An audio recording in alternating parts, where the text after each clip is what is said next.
years later, right? Now, guys, all these things are happening in time.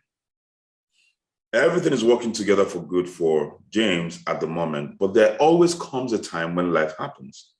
It happens to every human being on earth. Life must happen. The only people that life don't happen to are dead people. So James is still alive, so life happens to him. Now, for some people, it might happen sooner. For some people, it will happen later, but it does happen, right? For instance, life just happened to Barrister Ebi this morning. Just lost a mom. He didn't prepare for it. He didn't think about it. It just happened. Boom. That's a big blow for him. All right. That's what we're talking about. Life just happened to him. So for James, life happened. What happened? So I'm going to start with a story. Here you are with a scenario. All right. There's a town A and town B. Now, these two towns have no water. All right. They lack water. They need water.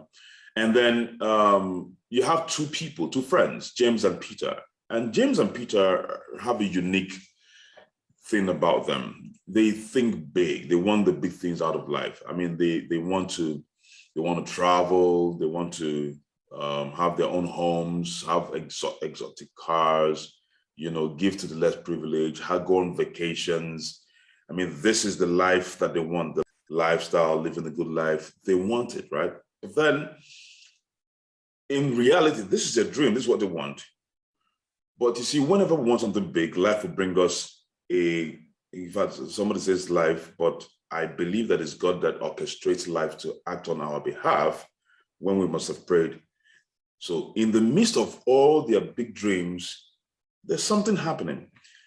In the reality, people need water in town A and town B, right? So they began to think as entrepreneurs, why don't we look for where to fetch water to these villages and make money? So they discovered a well that has water very far from the two towns, extremely far. So they said, you know what? We can actually begin to fetch water. And if we fetch, we'll distribute to these villagers. Per bucket that we fetch for them, they give us 1,000 naira. 1,000 naira, all right? For one bucket, they give us 1,000 naira. So James and Peter agreed. And beautiful business. That's how we start, solving problems. When you have value, if you put value in the marketplace, you make money. It's as simple as that. Value is solution to problems, that's value. Value can be packaged. This water that they're delivering is value. So they, distribute it to the villagers because the villagers need water. They must pay for it. All right.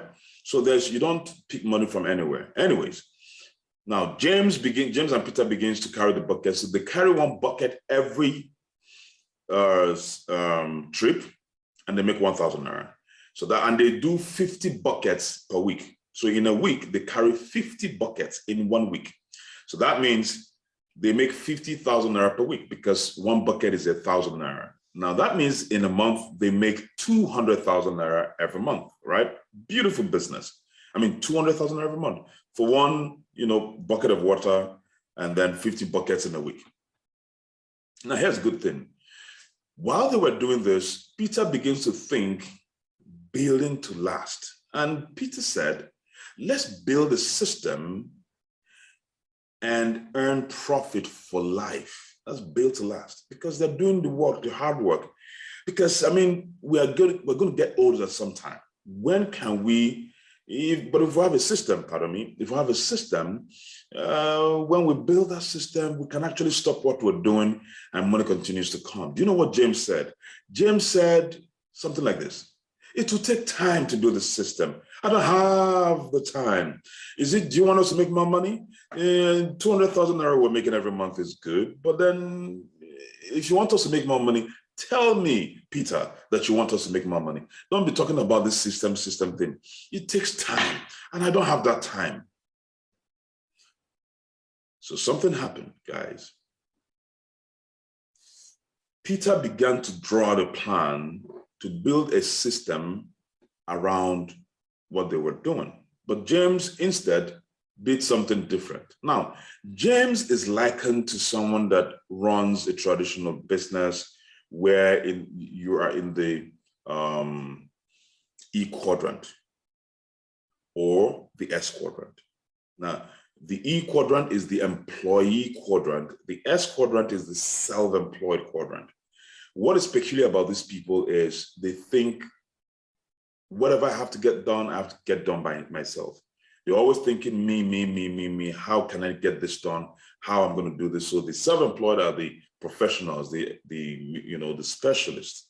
The employee simply means you work for someone else. And this is where you have active income. Is that okay?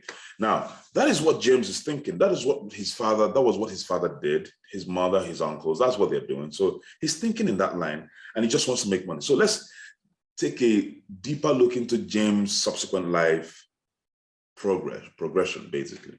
So James in town A, making 200,000 every month, but then he said, I need to make more. So what does he do? He begins to carry more buckets. Instead of carrying one bucket, he carries two buckets, meaning that he's delivering two buckets, per week. Instead of making 200,000 every month, he's now making 400,000 every month because he's supplying 100 buckets of water per week instead of 50. So now he's making 400,000 per month. Bigger money? Yes, but bigger work. Now, he ran this for a couple of months and then months and then months, and then 2 years later, 400,000 every month is kind of cool. So what does James do? James buy a couple of plots of land somewhere in Abuja. 400,000 every month, that's cool money for a single person. And then he kind of hangs out because he's making a little bit more money right now. He hangs out with friends every weekend. Sometimes within the week he hangs out because he makes 400,000 every month. And he's not married yet. But then because he's making that money, people are beginning to whisper to him, guy, why don't you go get married? He said, hold on, let me get a good apartment. He rents an apartment, and the next thing he gets, a small Toyota car to move him around. Not super expensive, but then, Tokumbo, very neat Tokumbo.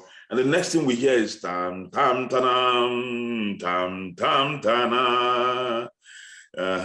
See this lady in the brown top, yes, James married her. Such is life and romance. Because whenever there's money, there's always the ladies that'll look at you if you're a guy. If you're a lady, if you have money, there's also a level of stability you have. But anyways, James got married and everything was sweet. And the next thing we found out was, poop, the first baby came out. Poop, the second baby came out. Poop, the third baby came out. But then something happened. Life happened. So 10 years later, right? Now, guys, all these things are happening in time. Everything is working together for good for James at the moment, but there always comes a time when life happens. It happens to every human being on earth. Life must happen. The only people that life don't happen to are dead people. So James is still alive, so life happens to him. Now, for some people, it might happen sooner. For some people, it will happen later, but it does happen, all right? For instance, life just happened to Barrister Ebi this morning. Just lost a mom. He didn't prepare for it. He didn't think about it. It just happened. Boom. That's a big blow for him. All right. That's what we're talking about. Life just happened to him. So for James, life happened. What happened? He went to the doctor and they diagnosed him of serious health issues because of the trips, the distance he's been carrying these buckets of water on a daily basis. He developed a serious health issue and he had to stop carrying the buckets. And in fact, for him to undergo a medical overhaul of his health, he has to pay 600,000 naira. That was his bill. Now, as if that's not enough, when life happens, I don't know why it happens like this. It's as if everything is happening almost at the same time. I don't know if you've noticed this. Anyways, just about the same time, his rent is due.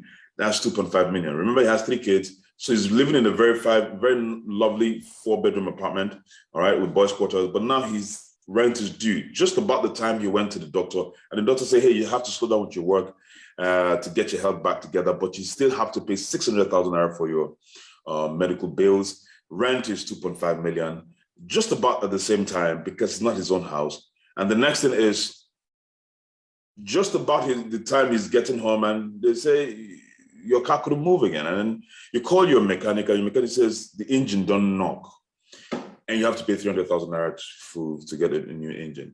Aha. And while the mechanic is talking that you have to change your engine organ, and even the plugs are bad, he gets a call from home, and the wife is telling him that the principal of your children came to the house just to announce that the school fees have been increased to 750,000 naira for all of the kids. Your kids are not yet in private schools, but then they're in good schools, and there are 3 of them. So total, everything is 750,000 naira. Just about the same time everything is happening. So to James has a total burden of 4.1 million to clear. And he's still stuck with his 400K per month income, which has stopped because the doctor said if you continue, you're going to break down. So he has stopped, literally. So money's not coming in again. And he has 4.15 million naira to pay. So that's James' life till this moment, all right? It's very, very bad. But then let's take a look at what's happening to Peter, all right, quickly. So let's drive to downtown B. You see, Peter, let's go back to, when they made that decision. This was James 10 years later, but let's go back to Peter. What was his own trajectory before life happened to Peter? So Peter was thinking about what? Building to last, right? Somebody go to the comment section and say building to last. Come on now, type it, build to last, sorry, build to last, build to last. Type in the comment section, build to last. Somebody's saying, Boala, be like bicycle. All right, build to last, fantastic, good. So that you are on the same page. Now stay with me, guys. This is what Peter did. Peter began to think about, how do I build a system around what we're doing? So he said, this well of water is very far from these towns. And this trip I'm moving, one day I'll be tired, I'll be older, I can't do that work again, just like it happens to some mechanics. So although mechanics are in self-employed quadrant, or some lawyers, what if you're sick? That means money stops coming in. Even as an employee, what if they sack you? Money stops coming in. If you're sick, money stops coming in. They stop paying your salary if you don't report to work at a particular time.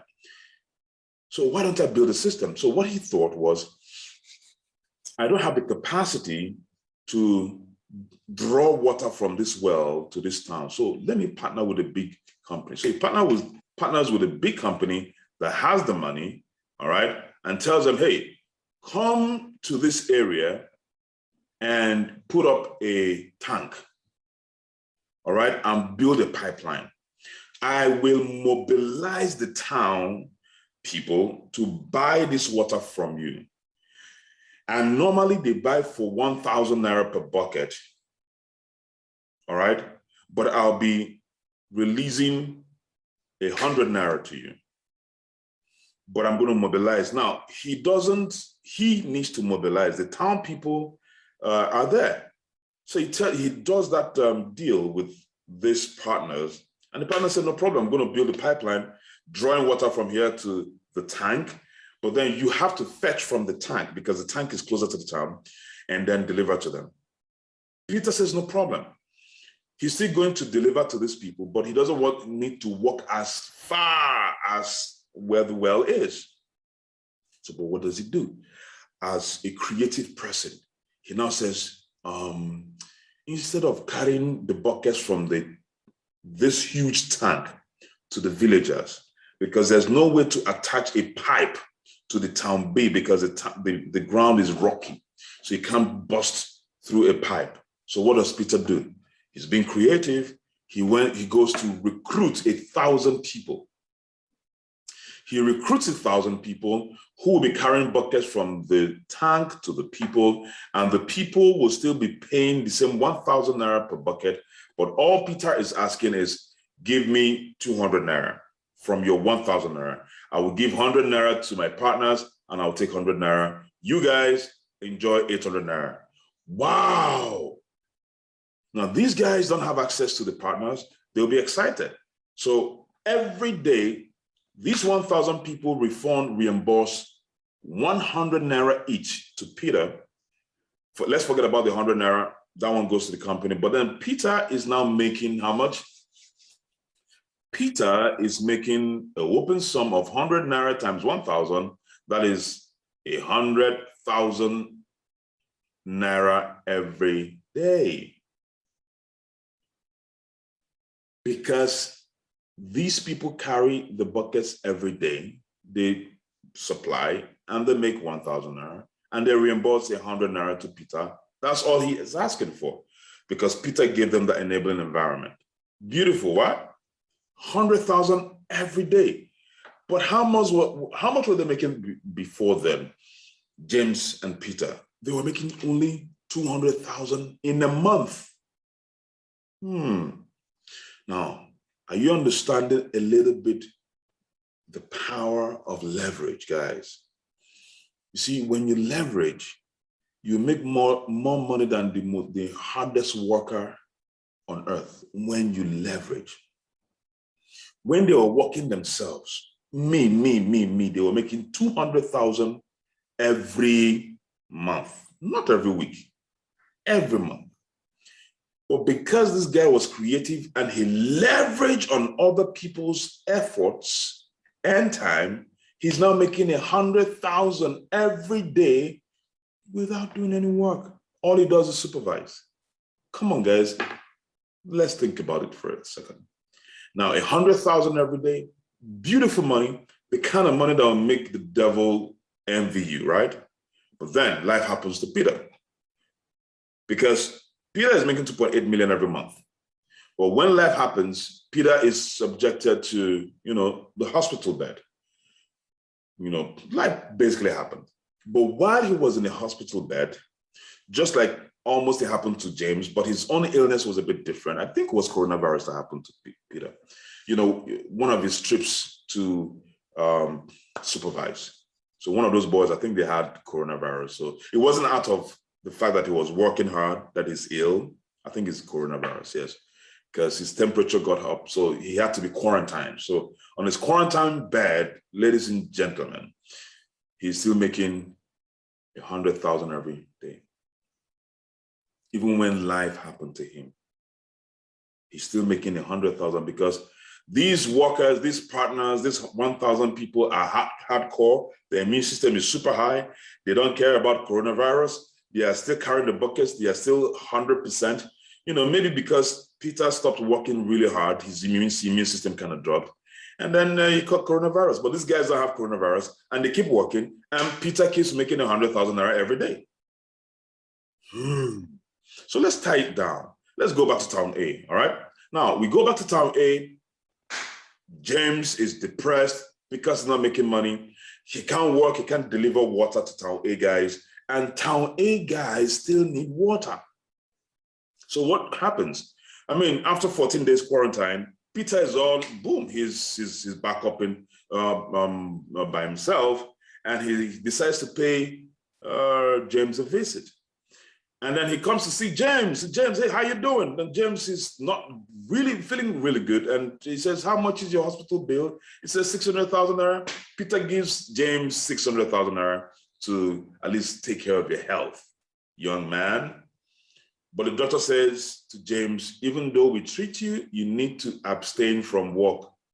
This kind of work you do, carrying buckets, look for another thing to do. So James is out of work. But what does Peter do? Peter comes to town A, realizes there's a need. What does he do? He brings his partners to town A, puts up another tank, puts a pipeline there, and recruits another 1,000 people.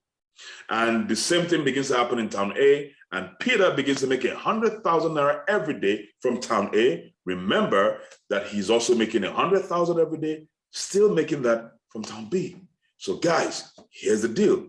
This is called leverage passive income. If you want to build to last, you're thinking of leverage passive income if you want to build to last and have a good life. Now, this is the kind of money that I said it that makes the devil envy you. Because the truth of the matter is, in town A and from town B, what this guy is making is 5.6 million without work. So at this point, he can now begin to deal in other things, stocks, bonds, forex, gold, cryptocurrency, if he wants to do that, real estate, gives to charity. There's money everywhere. He looks for town C and does the same thing, looks for town D. And at that time, you're saying that, oh, this guy has multiple streams of income, but it started with one stream. Aha, that's what I'm going to. You can't build to last if you diverge your energy. You build to last by starting with one, building a system, the first system, then expand to another place, then expand and expand and expand, boom. And everybody thinks that you're doing multiple, because at the time he's dealing in gold, he's dealing in forex, he's doing cryptocurrency. If cryptocurrency falls down or closes up, he doesn't feel it because he's making 5.6 million already through a system. If the stock market goes crash, boom, he doesn't feel it. He's making 5.6 million residual already. Now, if the stock market goes up, he makes more money, right? If the cryptocurrency goes up, he makes more money. If the real estate deals go up, he makes more money. So everybody's saying that this guy is blessed. Yes, including you, you're blessed. But the only thing is that he uses blessing to his advantage by being creative and resourceful to think about system. So what you see here, bringing the 5.6 million is called a system. So let's dissect it quickly. If you want to build to last, you must build a system. So let's dissect what is a system.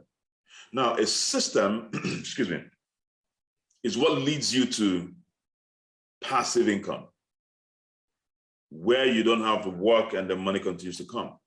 But what is a system? Factors to consider to build a system. Some of us know this, some of us don't. Now,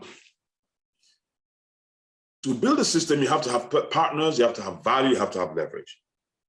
You have to partner, you can't do it alone. Some people might want to attempt to do it alone, but it takes time. You make a lot of mistakes, you don't have the funds, you don't have the capital, so partner. Now, you must have value. There has got to be value that the market desires. So in this scenario, water.